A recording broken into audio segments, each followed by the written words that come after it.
सरकारी कर्मचारी को अपनी जब वो किसी विदेशी से शादी करता है तो उसको अपने विभाग को या सरकार को सूचित करना होता है, इंटीमेट करना होता है।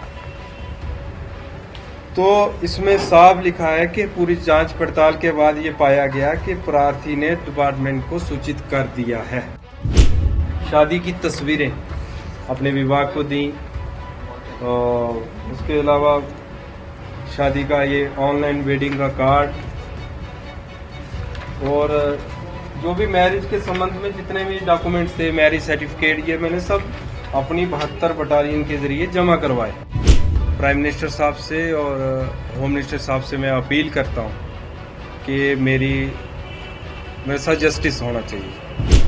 तो डिपार्टमेंट ने मेरी उस लेटर पे कुछ आपत्तियाँ लगाई, जिससे कि उन्होंने मेरे से मांगा कि शादी का कार्ड और शादी कौन सी जगह पे होनी, वो गवर्नमेंट की गाइडलाइन है कि जब कोई भी महिला या जब किसी भारतीय से शादी करती है तो वो उस कैटेगरी में फॉलो करती है।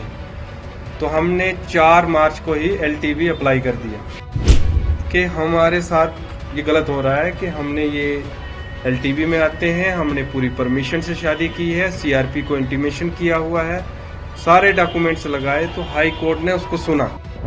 मैं आपको बता दूं कि मेरे साथ ये जो घटना घटी है, मैं इसको पूरा बयान करूंगा यहाँ, और प्राइम मिनिस्टर साहब से और होम मिनिस्टर साहब से मैं अपील करता हूँ कि मेरे साथ जस्टिस होना चाहिए, इंसाफ होना चाहिए। जैसा कि आपको पता है कि मैंने एक पाक नेशनल से शादी की। मैं आपको बता दूं कि 47 जब देश विभाजन हुआ उससे पहले ये हमारा परिवार इकट्ठा एक जगह रहते थे। हम यहीं तहसील बलवाल के हंडवाल गांव में। देश विभाजन हुआ, उसके बाद हमारे परिवार बट गया, हमारे कुछ परिवार के लोग वहां चले गए, कुछ यहाँ रह गए। तो आपस में आना जाना मुलाकात चलती रही। तो उसके बाद जब हमारा टाइम आया तो हमारे माता पिता के द्वारा जो है बचपन में ही हमारी शादी तय कर दी गई। तो फिर मैंने CRPF में ज्वाइनिंग की 2017 में ज्वाइनिंग की। तो फिर उसके बाद जब हमने शादी का सोचा तो मैंने 2022 के 31/12/2022 को मैंने डिपार्टमेंट को इसके संबंध में लिखा कि ये मैं ऐसे शादी करना चाहता हूँ और मेरी कज़न है और मेरे माता पिता के द्वारा ये शादी तय की गई है। तो डिपार्टमेंट ने मेरी उस लेटर पे कुछ आपत्तियां लगाई, जिससे कि उन्होंने मेरे से मांगा कि शादी का कार्ड और शादी कौन सी जगह पे होनी, वो और शादी की तिथि।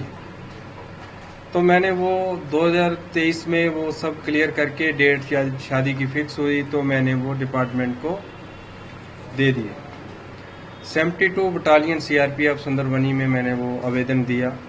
फिर वो मेरा आवेदन जो है DIG रेंज हीरानगर के पास गया CRPF। फिर उसके बाद वो IG सेक्टर CRPF जम्मू के पास गया। तो उन्होंने कुछ और डॉक्यूमेंट मांगे मेरे से, जैसे सरपंच की डिक्लेरेशन अपने गांव की कि मेरी ये पहली शादी है और हमारे पारिवारिक संबंध है। सरपंच से और डिस्ट्रिक्ट डेवलपमेंट काउंसलर से और खुद मैंने एफिडेविट कोर्ट से और मेरे माता पिता ने अलग अलग एफिडेविट उसके साथ लगा के IG सेक्टर जम्मू में मैंने जमा करवाया। फिर उसके ऊपर जो मेरा लेटर है वो SDG special DJ CRPF JK zone के पास गया। फिर वहां से वो डायरेक्टरेट CRPF न्यू दिल्ली गया। वहां उस लेटर में कुछ समय लगा, 3, 4, 5 महीने का समय लगा। फिर उसके बाद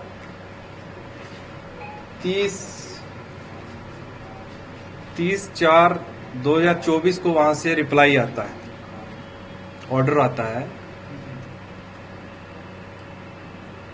कि हमने एजेंसियों के जो भी उनके संबंधित होंगे उनके द्वारा हमने उनकी सलाह ली कि इस केस को वेरीफाई किया।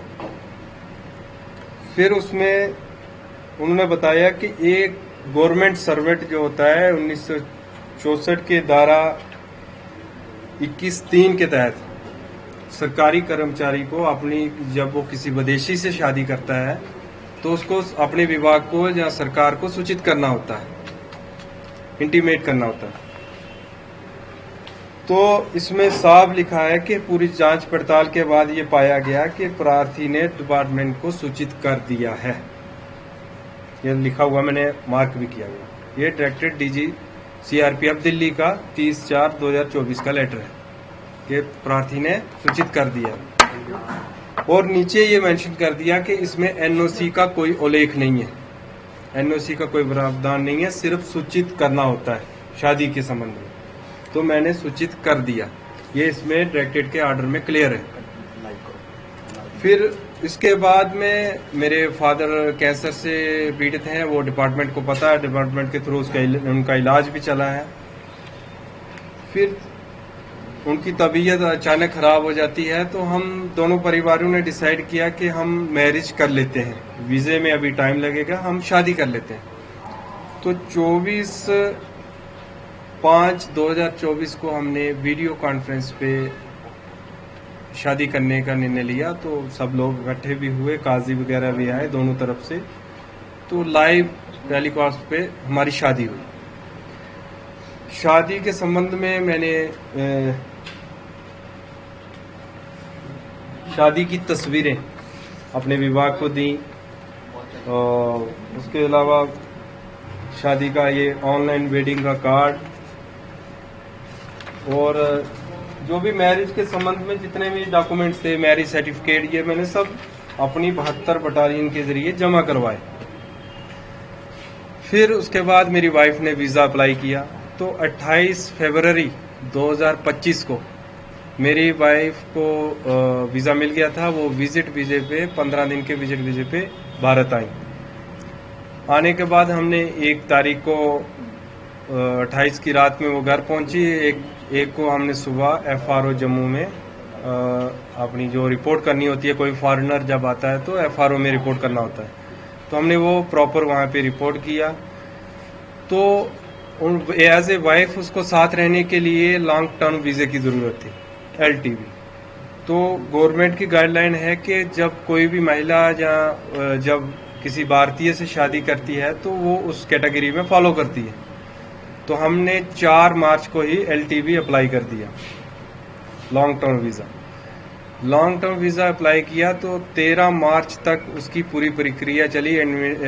उसमें वेरिफिकेशन हुई सीआईडी पुलिस की। फिर उसके बाद 13 मार्च को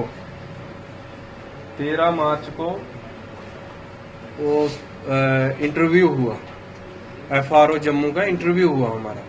इंटरव्यू होने के बाद ये देखो 13 मार्च 2025 6:02 PM पे ये जो मेल हमें मिली कि आपका जो लॉन्ग टर्म रिक्वेस्ट है, ये नंबर है, has been referred to higher authority for approval.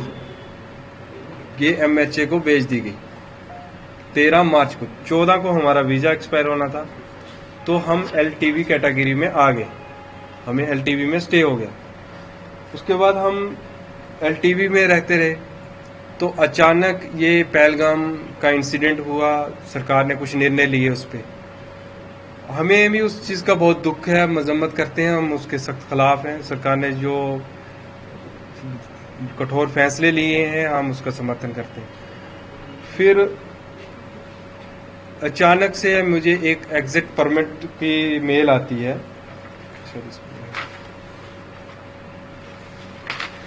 Exit permit की एक मेल आती है।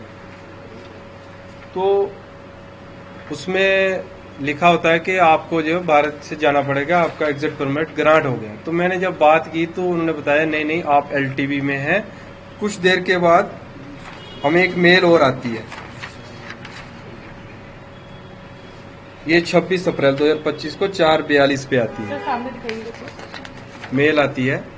इसमें लिखा है कि decision on your exit permit against application number stand cancelled we are reexamine your case, कि हमें नहीं जाना है, आपके केस के ऊपर दोबारा देखा जा रहा है। और गवर्नमेंट ऑफ इंडिया का जो नोटिस है, जो ऑर्डर आया था, जो ये वीजे रिवोक का, वो ये है, उसमें क्लियर लिखा है गवर्नमेंट ने, ये सीरियल नंबर 16 वीजे हैं, उसमें LTV एक ऐसा मात्र वीजा है जिसके ऊपर ये कोई भी डेडलाइन लागू नहीं होती।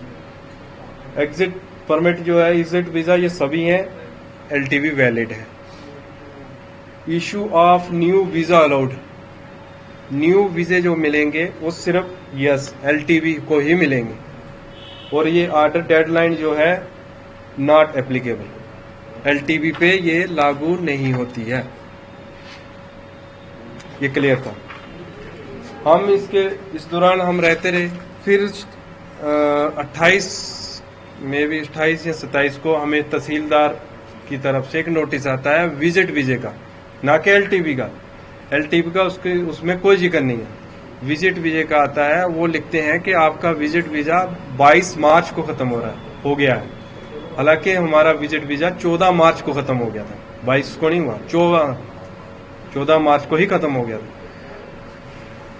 तो हमने उस टाइम हमें जाने के लिए बोल दिया, तो हमने अपने एडवोकेट अंकुश शर्मा जी से बात की, तो हमने हाई कोर्ट से अपील की कि हमारे साथ ये गलत हो रहा है कि हमने ये LTV में आते हैं, हमने पूरी परमिशन से शादी की है, CRP को इंटीमेशन किया हुआ है, सारे डॉक्यूमेंट्स लगाए। तो हाई कोर्ट ने उसको सुना। ये उस टाइम सुना जब जम्मू से PCR से हमें रवाना कर दिया था अटारी बागा बॉर्डर के लिए। हाई कोर्ट ने सारी ये चीजें सुनने के बाद एक ऑर्डर निकाला, जिसके ऑर्डर के तहत उन्हें बागा बॉर्डर से वापस हमारे घर लाया गया कि इनका जो ये केस है ये LTV में ही फॉलो करते हैं।